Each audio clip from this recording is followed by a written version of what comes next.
We want to welcome everyone and thank you for joining us again today. You will be seeing our truncated full service in this recording. Our associate pastor, David Katja Ketchum, is going to be leading the meditation. Deb Stover, our board moderator, will be doing our wisdom lesson. Music today by our staff musicians, Sean Spires and Barry Stacy.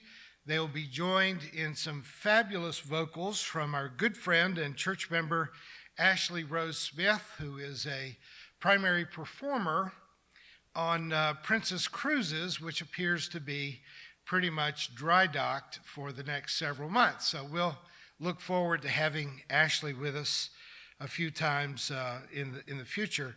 Next Sunday, you'll get to hear David Ketchum playing banjo, and Sean Spires and Barry Stacy, joined by our good friend Mark Rowland.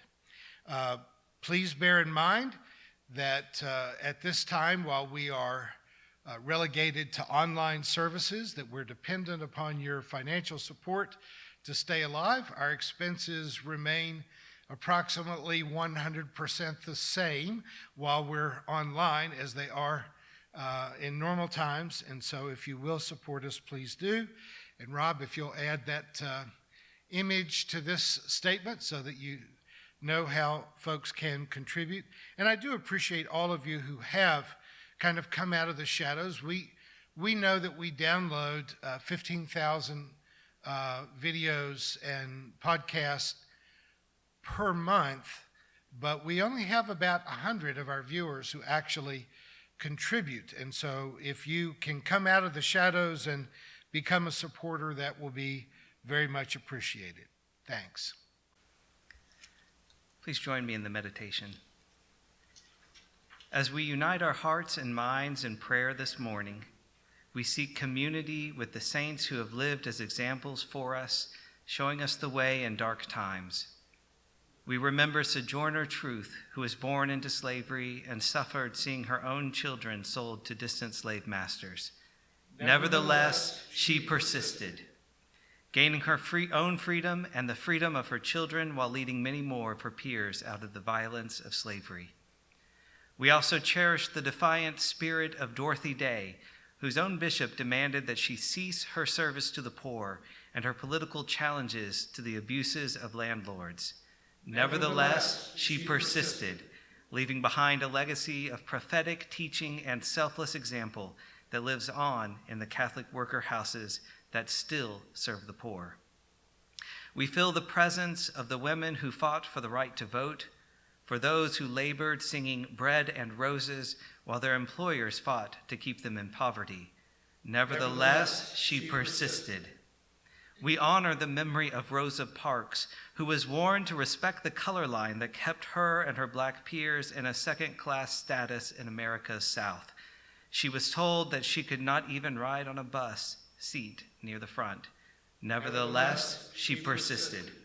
We acknowledge the struggles brave women have endured to fight sexual harassment, to gain a place in military service, to have access to the former males-only bastions of science, medicine, and business, women who faced irrational hurdles and often threatening resistance. Nevertheless, she persisted. Sadly, the battle for equal rights and equal pay are not over, and even attempts at equal representation have been challenged in the present time, as one male senator tells a female peer to take her seat and be quiet. Nevertheless, she persisted. May we rise up to take our place among those who refuse to be silenced, be seated, or be sent to the back of the bus. Amen. This is Human Equality, words by William Lloyd Garrison and to a tune by Robert Burns. It was written in 1871.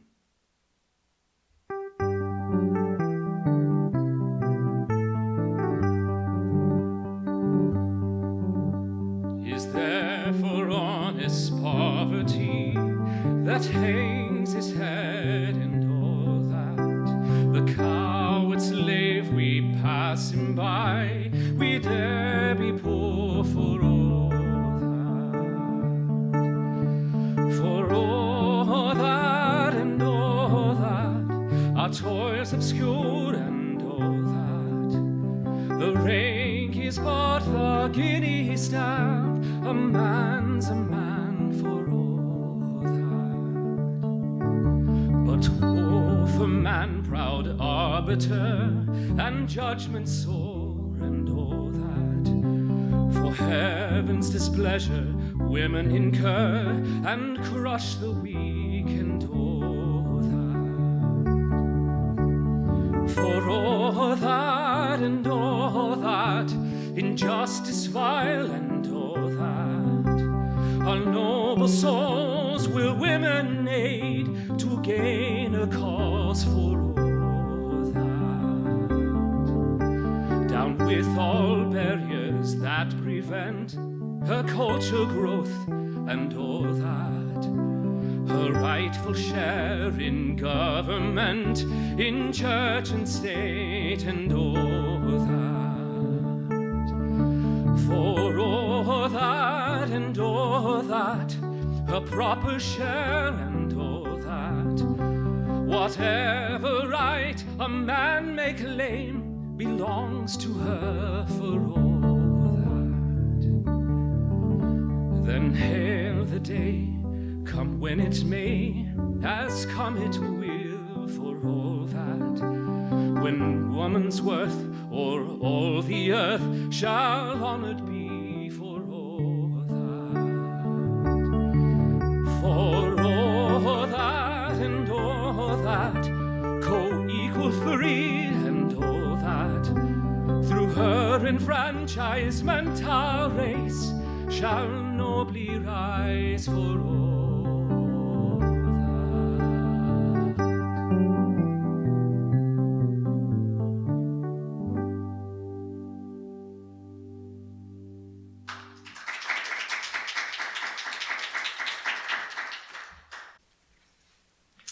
Today's wisdom lesson is from New York Times, December 15th, 2009, by Nicholas Kristof. Does religion oppress women?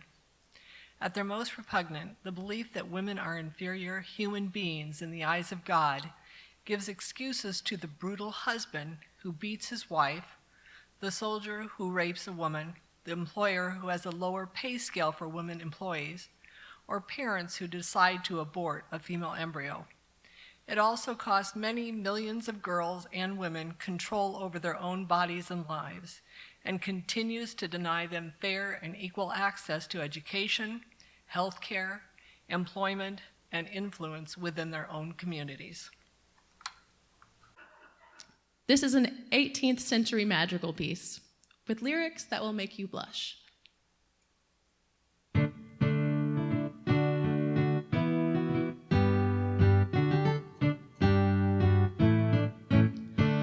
I attend a young maid, been courted by many, all sorts and trades as ever was any.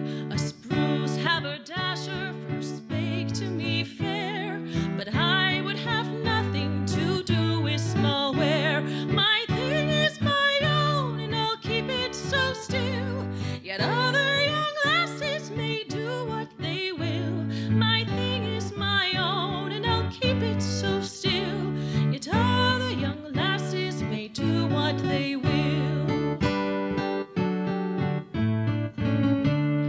A sweet-scented courtier did give me a kiss and promised me mountains if I would be his. But I'll not believe him, for it is too true that some courtiers promise much more than they do. My thing is my own, and I'll keep it so still, yet other young lasses may do what they will. My thing is my own, and I'll keep it so still, yet other young lasses may do what they will. A master of music came in with intent to give me a lesson on my instrument. I thanked him for nothing and bid him be gone, for my little fiddle should not be played on. My thing is my own, and I'll keep it so still, yet other young lasses may do what they will.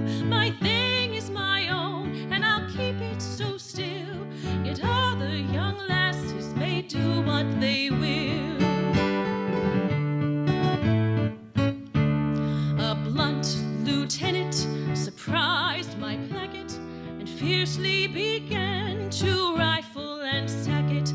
I mustered my spirits up and became bold, and forced my lieutenant to quit his stronghold. My thing is my own, and I'll keep it so still, yet other young lasses may do what they will. My thing is my own, and I'll keep it quite still, yet other young lasses may do what they will.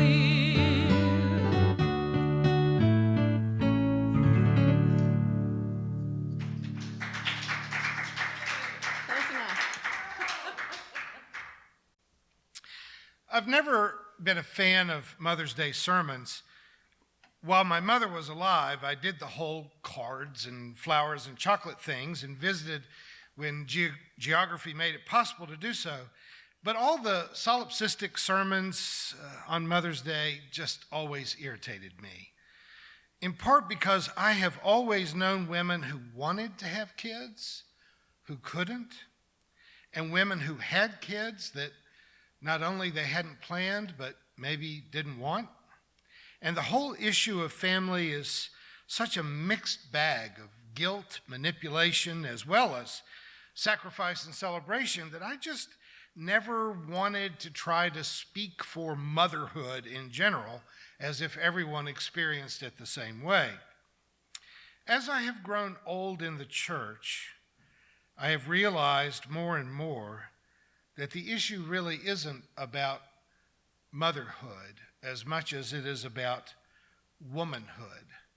And for me in particular, it is how religion has not been, at least consistently, a very good friend or ally in the cause of women and equal rights.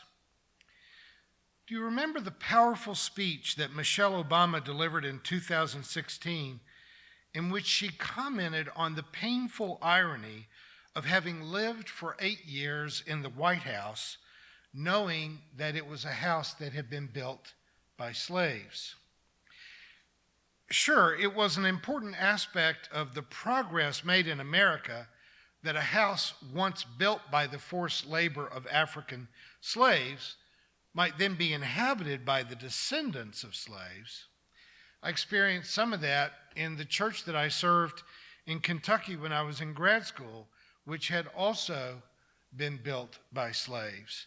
It was creepy and a bit haunting, especially being alone in an old building and almost being able to hear the sounds of the African slaves that built it. But still, all of that was buried in over 100 years of history.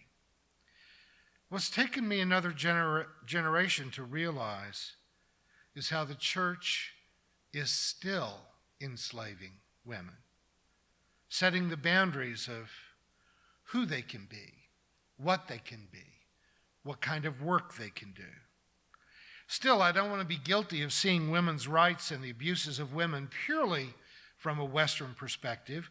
For those of us who grew up in the United States or in Europe or Great Britain, it needs to be pointed out that the most common form of drudgery in the lives of women globally is the fact that most water in the world is still carried from a well or from a natural water source, and that in almost every country of the world, that task is relegated almost exclusively to women and girls.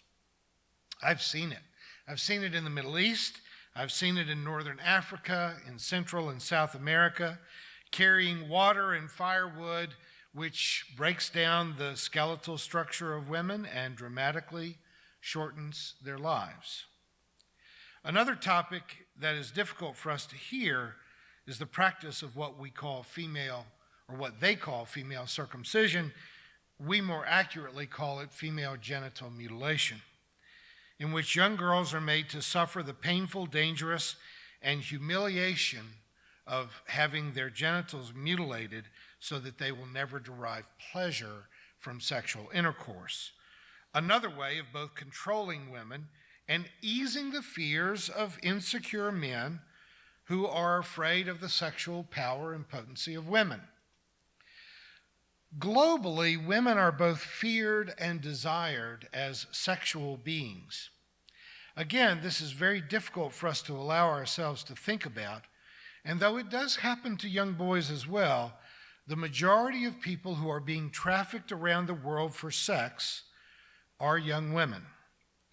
One of our listeners is a young mother with whom I correspond regularly who was trafficked as a young girl until she became pregnant.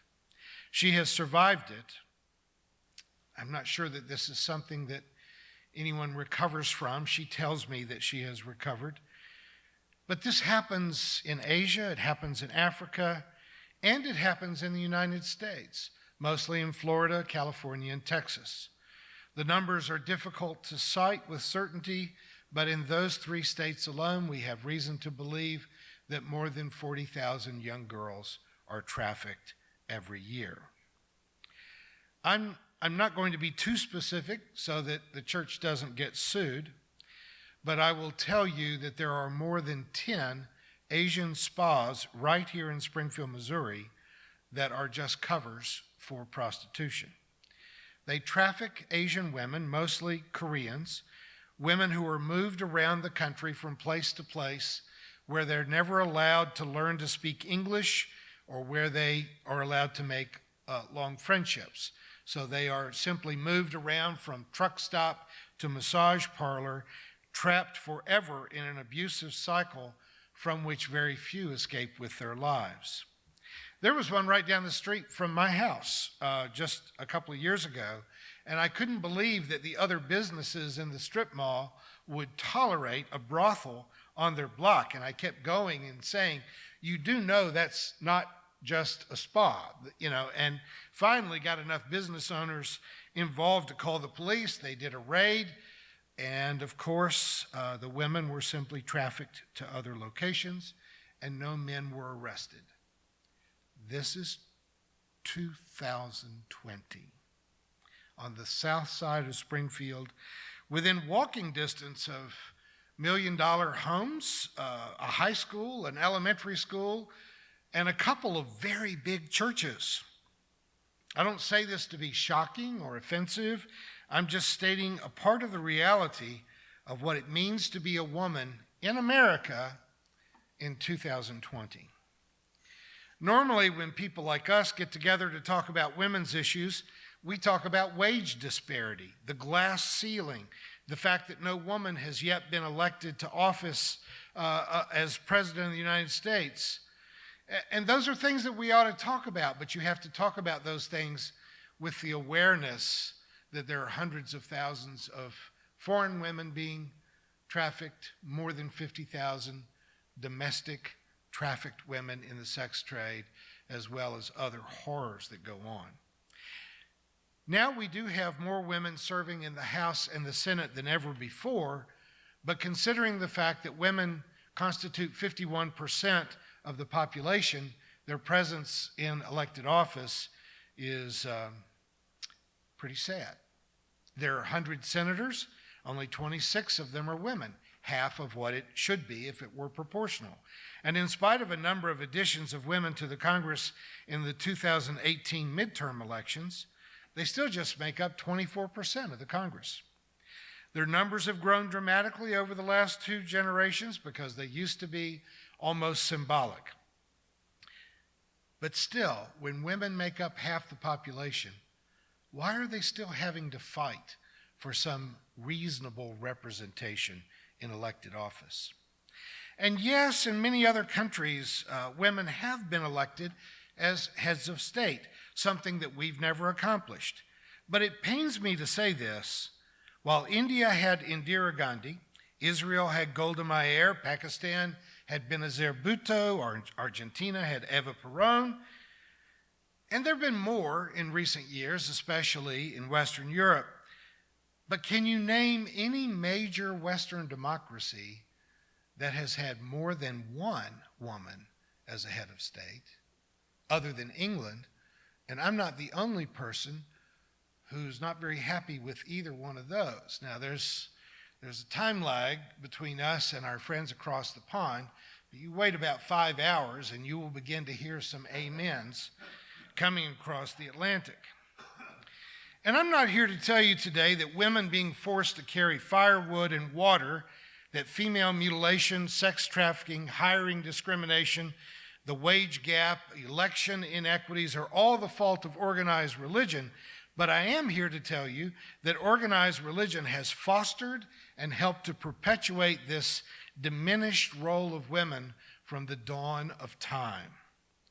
The Catholic Church has for centuries venerated, if not actually worshiped, Mary, the mother of Jesus, but you should know that virgin was not her first name. She is venerated as the Virgin Mother, and later tradition has it a perpetual virgin.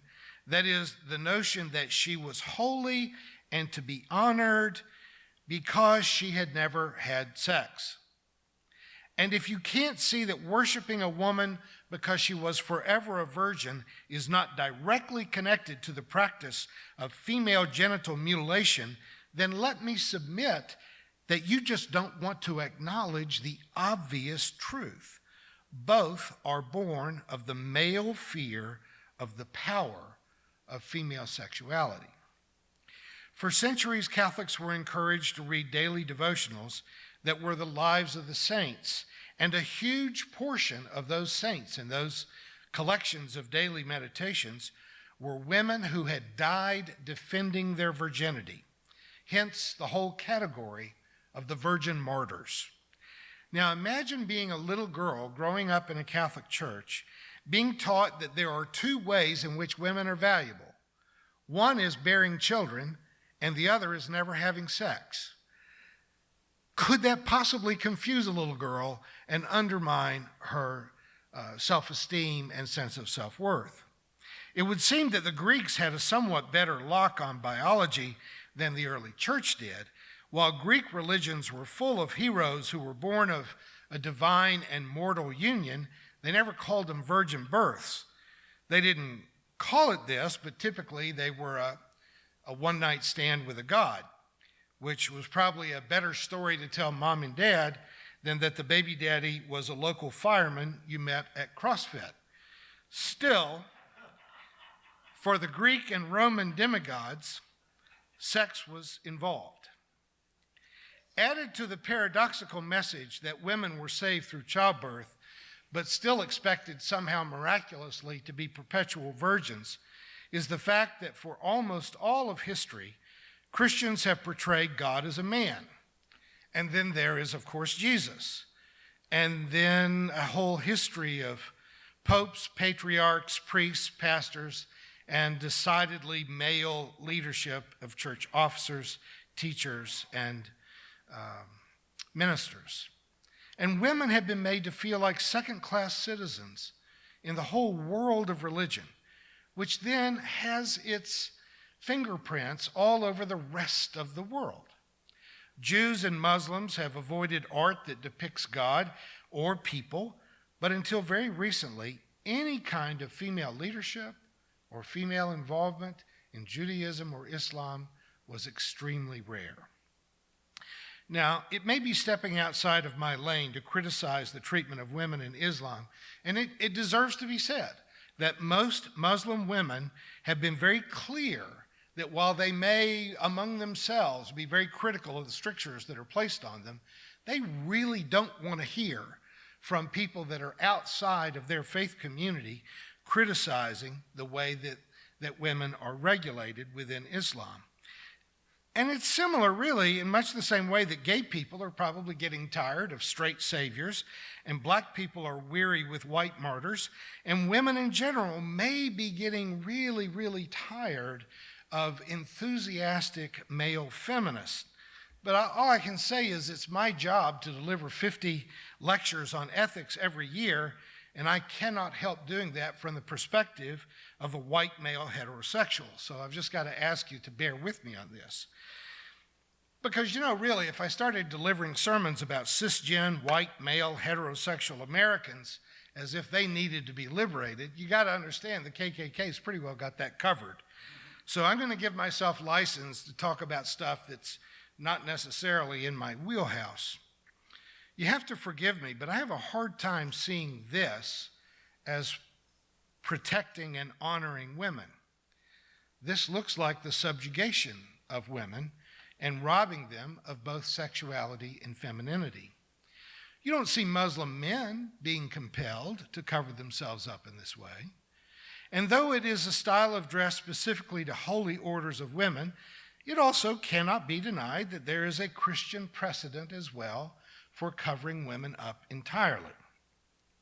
This still looks to me like a denial of sexuality and femininity, but both traditional Catholics and traditional Muslims have pointed out the obvious hypocrisy in Western capitalism and the exploitation of women, because you can't say that how we use women's bodies in advertising and entertainment is not exploitative, and in much the same way then, it's very controlling.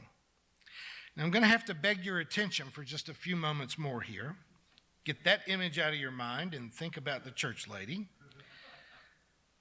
I don't want to fail to give plaudits to the women who bore children, who loved them, who sacrificed for them. I want to honor all the women who nurtured the sick, tutored the struggling, encouraged the faint of heart, counseled the troubled. But I want to reject the notion that women gain notoriety either for being perpetual virgins or for being famous sex symbols. The path to being fully human does not have to involve either the uterus or the genitals. Western religions have a long tradition of segregating and discriminating against women, and certainly not just in leadership, but also even in the physical seating arrangements for people that attend worship. In ancient Judaism, there was a court where the women stayed out of the temple. Early Christian churches, even in my childhood in Kentucky, I can remember the little wood frame churches in the country that had two doors where men and women didn't even go in through the same door and sat separate from even their own spouse or children. Jewish synagogues until a century ago commonly had a wall dividing the women's seating area from the men's, and usually the women were in a balcony, physically separated from the men. But in both Christian and Jewish tradition, such gender discrimination is increasingly being ignored. As time has gone by, Christians and Jews have become much more inclusive.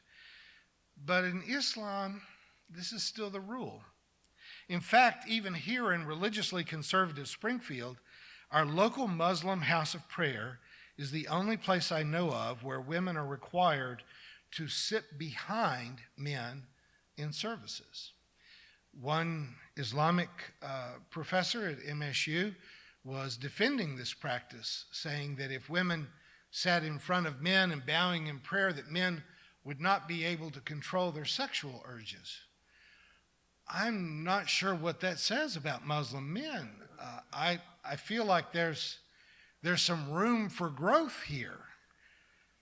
Pulitzer Prize-winning authors Nicholas Kristof and Cheryl Wu-Dunn, his wife, they're married, attempted to answer the question, is Islam misogynistic, in their very important book, Half the Sky. It's named for the Chinese proverb that observes that women hold up half the sky, which is to say women may not own much of the capital, they may not have much of the power, but if you just look at nature, women are half of humanity. They make the observation that when Muhammad founded Islam, that at that time, in that culture, it resulted in massive improvement in the condition of women within the Arab world, affording women rights and protections that previously they had not enjoyed.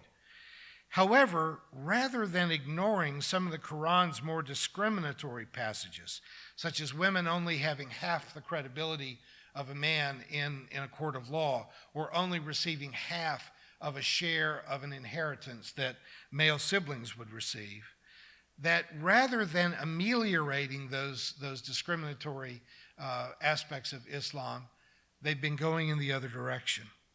While female honor killings and genital mutilation are not unknown in Africa and in the Middle East among certain Christian groups, it is almost exclusively an Islamic problem.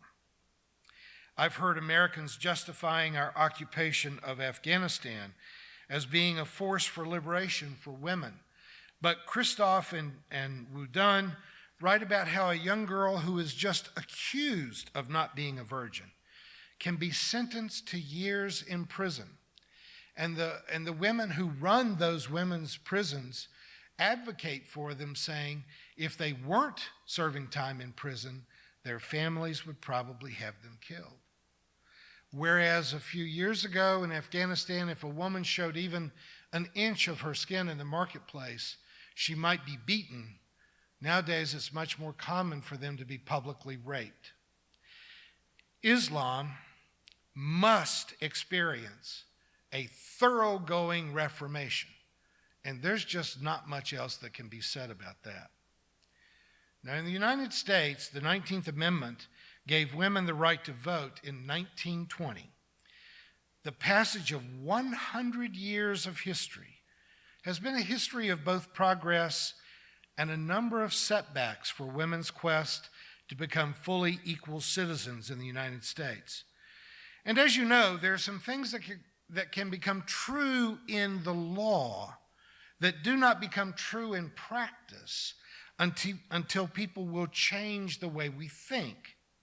And though we pastors and priests and preachers and rabbis and imams often feel like our congregations are ignoring us, the truth of the matter is, over time, the pulpit has probably been afforded much more influence than it deserved. Present company excluded, of course. After a very expensive and exhausting primary season that saw many qualified men and women, people of color, and people of varying sexual orientations, this fall we will come down once again to choose between one old white guy or another old white guy. And neither one of them is even my favorite old white guy. But this is the mark of a system shaped by an ideology that leadership almost always comes down to some kind of a sausage party. And speaking as an old white guy, I'm sick of it. And we absolutely cannot allow this to happen again. We've waited too long for a more colorful choice. It is said that the Buddha taught that there are three things that cannot remain hidden: the sun, the moon, and the truth. I'm here to tell you that the truth is that there is too much powerful, intelligent, and insightful leadership among women of color for them to remain hidden from our society much longer. As sure as the sun will make itself known tomorrow morning, one of these women needs to move into the White House while I'm still young enough to jump and shout about it.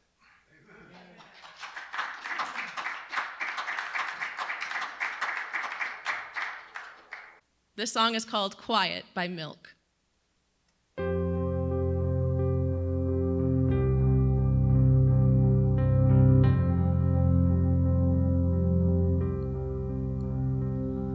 Put on your face, know your place. Shut up and smile, don't spread your legs. I could do that, but no one knows me, no one ever will. If I don't say something, if I just lie still, would I be that monster, scare them all away? If I let them hear what I have to say, and I can't keep quiet. Oh, no, I can't keep quiet. No, a one-woman riot. No, no, I can't keep quiet for anyone.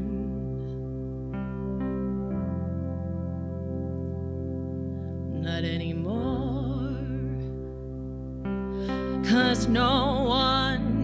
me, no one ever will.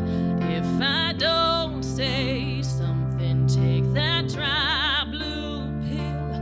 They may see that monster, they may run away, but I have to do this. I can't keep quiet. No, no, I can't keep quiet. No, a one-woman riot. No, I can't keep quiet.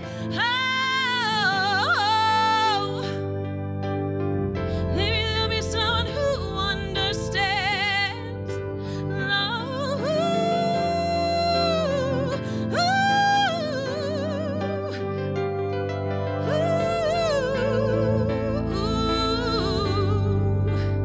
I can't keep quiet. Oh, I can't keep quiet. No, I can't keep quiet. Oh, I can't keep quiet.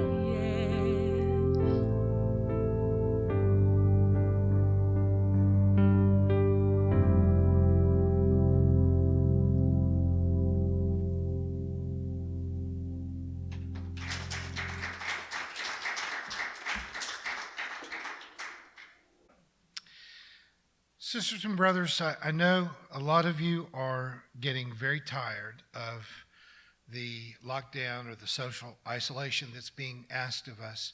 I would remind you that at this point, more than 70,000 Americans have died, mostly in New York and New Jersey. The virus does not have legs. The virus does not have wings. It has to have someone move it. And so the more we stay home, the fewer people will die.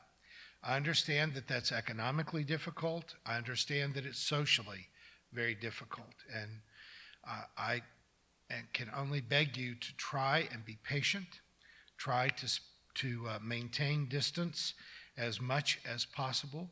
As we begin to open the economy this week in most states around the United States, please be more careful than the law requires you to be. Keep your distance from others. If you're sick, stay home. Don't touch people. Don't transfer the virus. And hope that we will all survive this pandemic to see a new day. When you go, go in peace to love and to serve.